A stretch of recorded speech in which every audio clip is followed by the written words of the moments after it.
Good morning मेरे प्यारे बच्चों। तो आज हम नया टॉपिक शुरू करने वाले हैं जिसका नाम है लाइट। ठीक है, तो आज हम चैप्टर नंबर 16 पढ़ने वाले हैं। लाइट के बारे में आज हम पढ़ेंगे। ठीक है, so the world is largely known through the senses. जैसे कि आप सभी जानते हैं कि हम जो वर्ड है उसको किस तरह से जान पाते हैं, सेंसेस के थ्रू जान पाते हैं।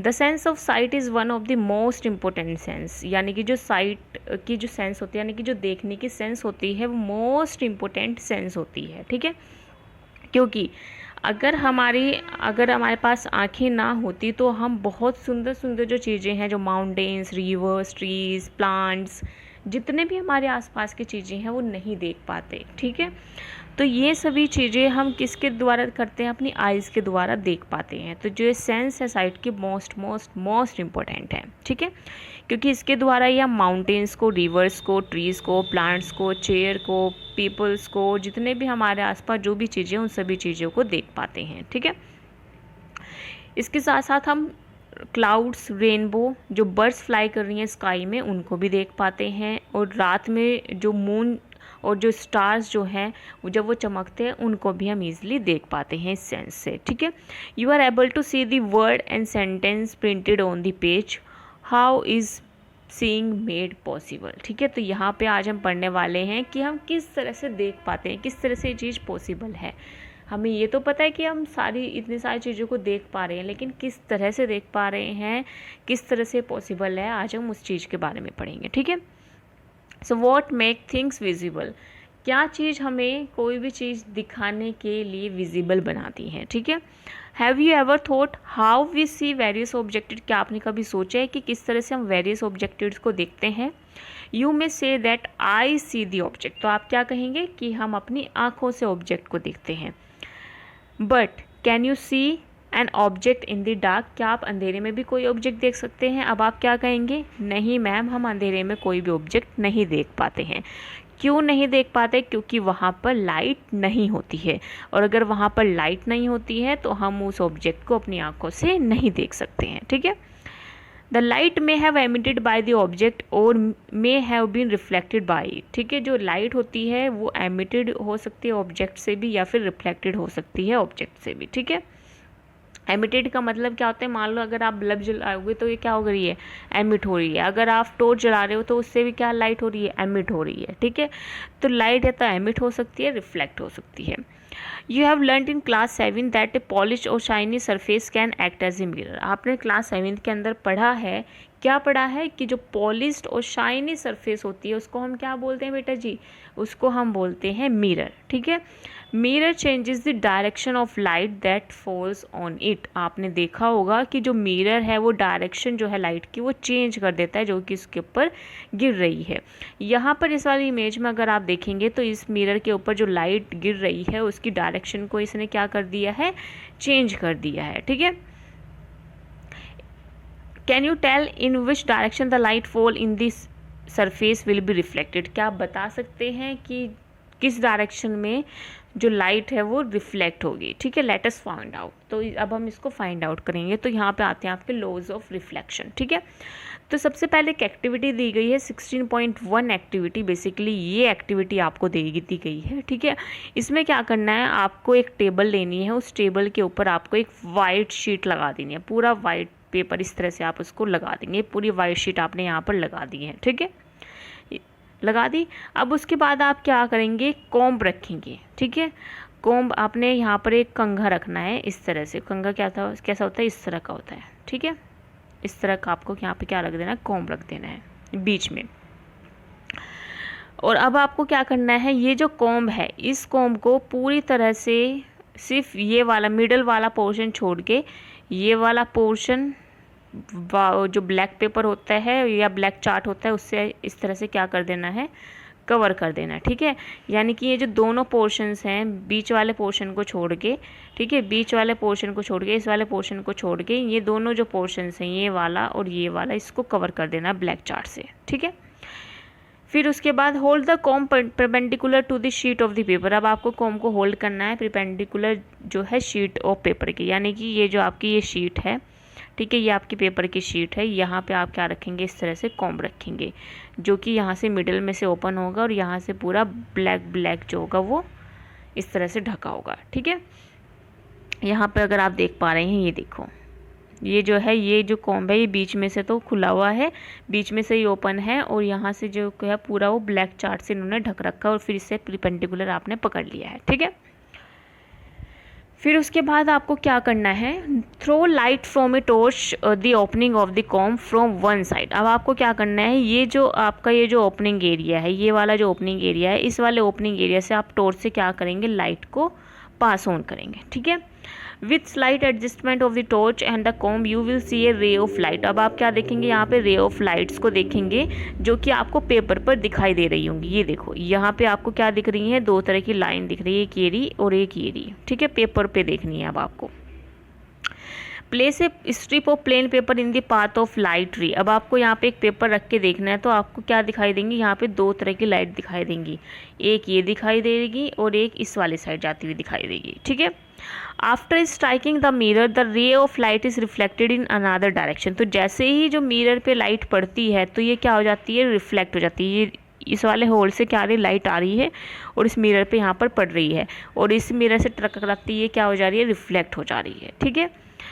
द लाइट रे विच strike any surface is called incident ray, ठीक है। यानी कि वो लाइट रे जो कि स्ट्राइक करती है किसी भी सरफेस पर।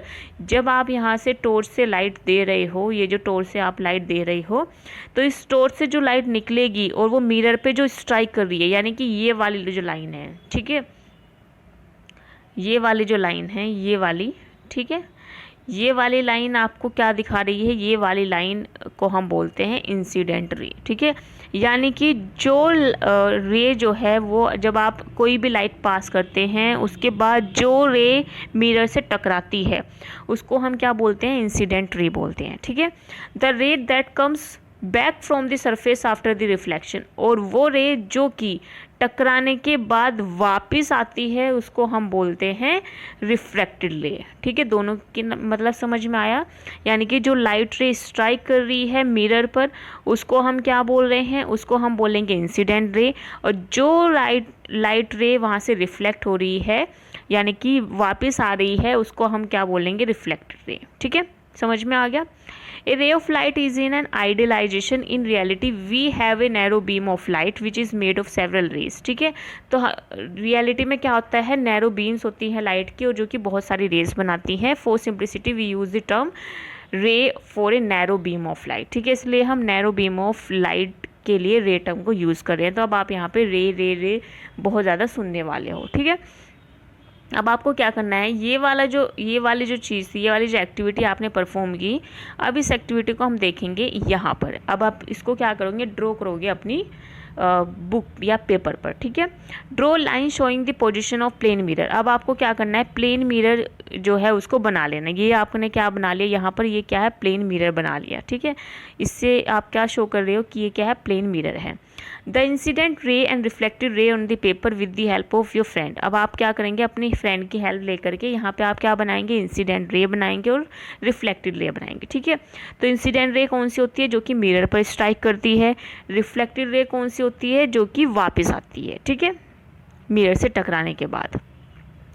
फिर अब आप क्या करेंगे, remove the mirror and the com. अब आप रिमूव कर देंगे मिरर और कॉम को। Now A line making an angle of 90 degree. अब आप यहाँ पे क्या बनाएंगे, एक 90 डिग्री की लाइन बनाएंगे, ठीक है। To the line representing the mirror at that point. वो जो पॉइंट यहाँ पे बेसिकली ये क्या करेगी, यहाँ पे ये जो एक लाइन आप यहाँ पे बना रहे हो इसको बोलते हैं हम नॉर्मल लाइन, ठीक है। जो यहाँ पे क्या करेगी, ये एक ऐसा पॉइंट है जहाँ पर आपकी इंसिडेंट रे जो है वो स्ट्राइक करेगी मिरर से पे, ठीक है। यानी कि यहाँ से आप क्या करोगे, एक लाइन ड्रॉ करोगे जिसको आप नॉर्मल ऑफ रिफ्लेक्टिंग सरफेस बोलोगे, ठीक है। ये वो पॉइंट होता है जहाँ पर इंसिडेंट रे जो है वो स्ट्राइक करती है, ओके। इस तरह से आप यहाँ पर ये बना लोगे। तो अब आप क्या देखोगे, the angle between the normal and incident ray is called angle of incidence, ठीक है। अभी आप यहाँ पे ये वाली लाइन क्या बन गई, इंसिडेंट रे बन गई और ये वाली क्या बन गई, रिफ्लेक्टेड रे बन गई और बीच में आपने जो लाइन खींची है उसको हम बोलेंगे नॉर्मली, ठीक है। अब एक चीज़ है यहाँ पर क्या चीज़ है, यहाँ पर ये चीज़ है कि जो एंगल होता है बेसिकली, यहाँ पे अगर आप देखोगे जो एंगल है, ये वाला जो एंगल है ये अप्रोक्स कितना रहता है, 45 डिग्री रहता है, ठीक है। और ये भी सेम रहता है, यानी कि जो इंसिडेंट एंगल है वही सेम रहता है रिफ्लेक्टेड एंगल के, ठीक है। क्लियर इतनी चीज़। यहाँ पे अब आप क्या देख रहे हो, एंगल ऑफ इंसिडेंस को देखोगे। एंगल ऑफ इंसिडेंस आप कैसे निकालोगे, ये वो एंगल होता है जो कि नॉर्मल और इंसिडेंट रे के बीच में होता है, ठीक है। Between the normal and incident ray the angle is called angle of incidence, ठीक है। तो the angle between the normal and incident ray is called angle of incidence, उसको हम क्या बोलेंगे, एंगल ऑफ इंसिडेंस बोलेंगे, ठीक है। अब एंगल ऑफ अगर आप देखें यहाँ पे एंगल ऑफ रिफ्लेक्शन किसे बोलेंगे, एंगल ऑफ रिफ्लेक्शन हम किसे बोलेंगे, the angle between the normal and reflected ray is called angle of reflection, जिसको हम स्मॉल आर से शो करेंगे, और इसको एंगल ऑफ इंसिडेंस को हम एंगल आई से शो करेंगे, ठीक है। Measure the angle of incidence and the angle of reflection. अब आप यहाँ पे क्या कर सकते हैं, एंगल ऑफ इंसिडेंस और रिफ्लेक्शन के एंगल को मेजर कर सकते हैं, और repeat the activity several times by changing the angle. और यहाँ पे आप एंगल चेंज कर करके अपनी जो एक्टिविटी है उसको बार बार रिपीट कर सकते हैं, ठीक है। यानी कि सिंपल सी बात क्या है, जिस एंगल से इंसिडेंट रे जो है वो स्ट्राइक करेगी, उसी एंगल से जो रे है वो रिफ्लेक्ट करेगी, ठीक है। अगर यहाँ पे ये वाला जो एंगल है वो क्या होता है, 45 होता है, ठीक है। 45 है तो ये भी 45 होगा, अगर ये 60 है तो ये भी 60 होगा, ठीक है। तो यानी कि जिस एंगल से आपका रेस रिफ्लेक्ट करेंगे उसी एंगल से क्या होगा आपकी उसी एंगल, जिस एंगल से आपकी इंसिडेंट रे स्ट्राइक करेगी उसी एंगल से रिफ्लेक्शन होगी, ठीक है। तो यहाँ पे आप फिल कर सकते हैं इसी तरह से एंगल चेंज कर करके, यहाँ पे आप 45 लिख सकते हैं, ये भी 45 होगा, ठीक है। उसके बाद आप यहाँ पे इसको 35 लिख लीजिए, ये भी 35 होगा, ये 30 है तो ये भी 30 होगा, ये 20 है तो ये भी 20 होगा, ये अगर 10 है तो ये भी 10 होगा, ठीक है। इस तरह से आप यहाँ पर एंगल ऑफ इंसिडेंस और एंगल ऑफ रिफ्लेक्शन के जो टेबल है उसको कंप्लीट कर सकते हैं। यानी कि आप क्या देखेंगे, do you see any relationship between the angle of incident and angle of reflection. Yes, हमने क्या रिलेशनशिप देखा कि इनके जो अप्रोक्सीमेटरी जो एंगल्स हैं वो क्या है, इक्वल हैं, ठीक है। If the experiment is carried out carefully it is seen that angle of incident is always equal to angle of reflection. इसी को हम बोलते हैं लॉज ऑफ रिफ्लेक्शन, ठीक है। तो ये क्या हो गया आपका, लॉ ऑफ रिफ्लेक्शन हो गया।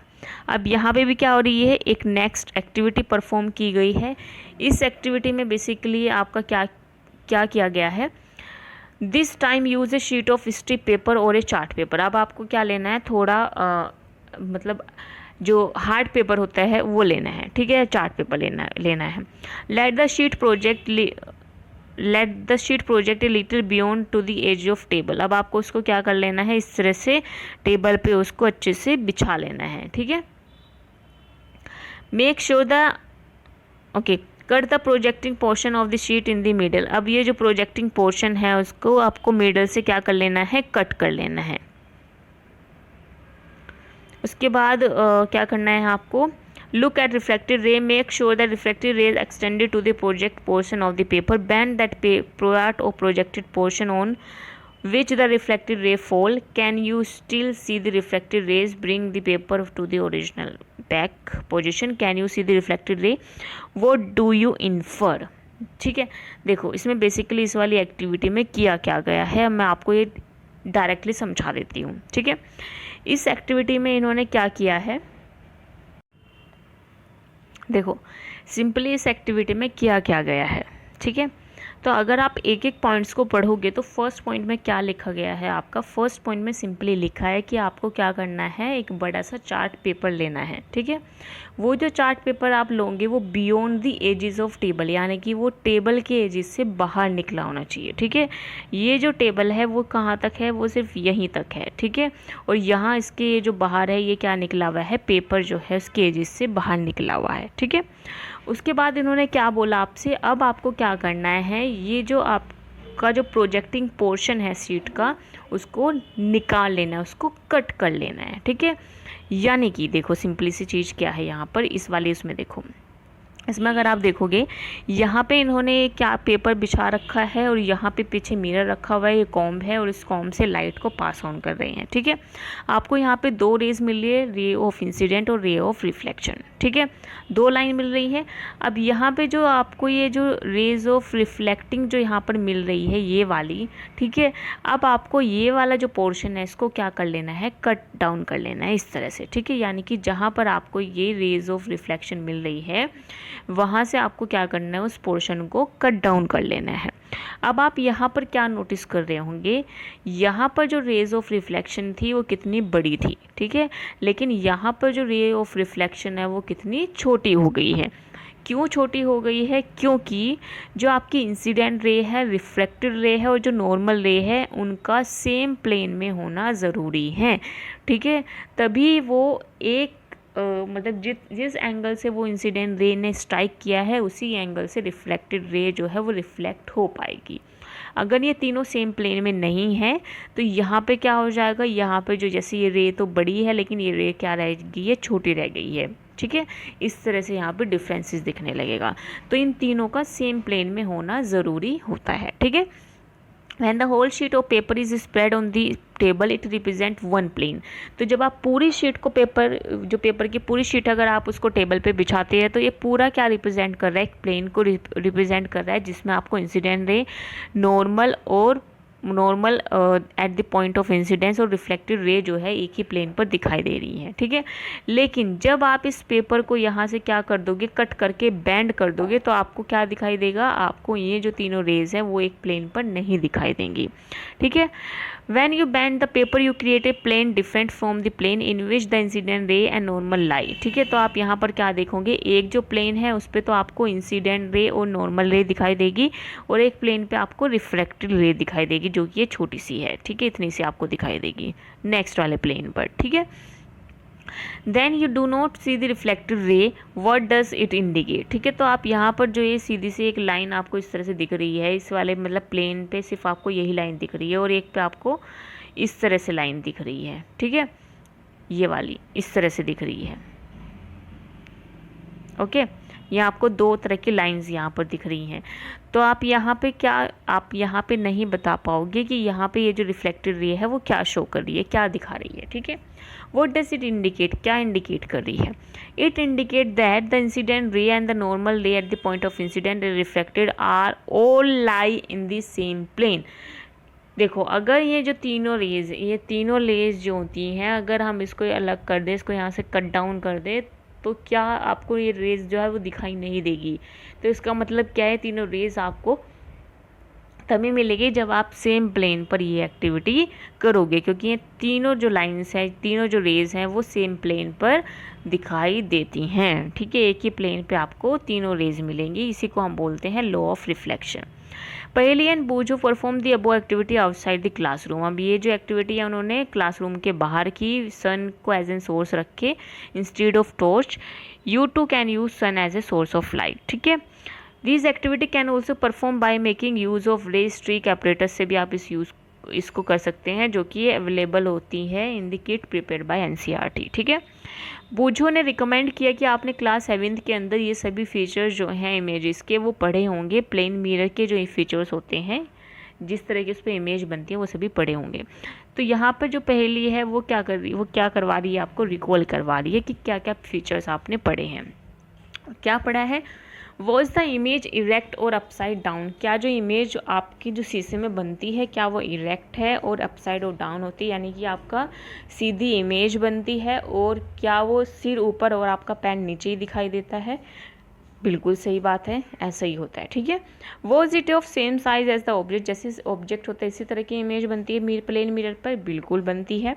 Did the image appear at the same distance behind the mirror as the object was front of it. बिल्कुल सही बात है, जो इमेज है वो ऐसे ही अपीयर होती है सेम डिस्टेंस से, जो कि पीछे जो है मिरर के पीछे जो ऑब्जेक्ट की जो इमेज बन रही है सेम वही इमेज जो है वो बनती है। ठीक है, सेम डिस्टेंस से जो होती है वो इमेज बनती है, जितने डिस्टेंस आपका होगा उतने ही डिस्टेंस पे वो इमेज बनेगी। ठीक है, could it be obtain on screen. क्या ये ऑब्टेन हम कर सकते हैं स्क्रीन पर, यानी कि जो पीछे की जो इमेज है क्या आप उसे स्क्रीन पर ऑब्टेन कर सकते हैं? नहीं, आप उसको पीछे वाली जो इमेज है उसको स्क्रीन पर ऑब्टेन नहीं कर सकते हैं, ठीक है। Let us understand a little more about the formation of image by a plane mirror in the following way, ठीक है। तो ये जो टॉपिक है इसको हम करेंगे कल कंप्लीट कर देंगे इस वाले टॉपिक को भी, कि किस तरह से जो रेज इमेज जो है वो बनती है मिरर पर, ठीक है। चलिए अब मिलते हैं आपको नेक्स्ट क्लास में। आई होप आज का सेशन भी आपको पसंद आया होगा। अगर आपको कोई भी डाउट रहता है तो आप मुझसे डाउट जो है वो कमेंट बॉक्स में पूछ सकते हैं। Bye everyone, thanks for joining. और पढ़ते रहिए, जो मैंने होमवर्क दिया है उसको कंप्लीट कर लेना, सेंड कर देना, और पेपर कैसा गया मेरे को ये भी बताना। अगर पेपर में कोई भी डाउट रहा हो किसी भी क्वेश्चन में तो वो भी आप पूछ सकते हैं। चलिए अब मिलते हैं नेक्स्ट सेशन में।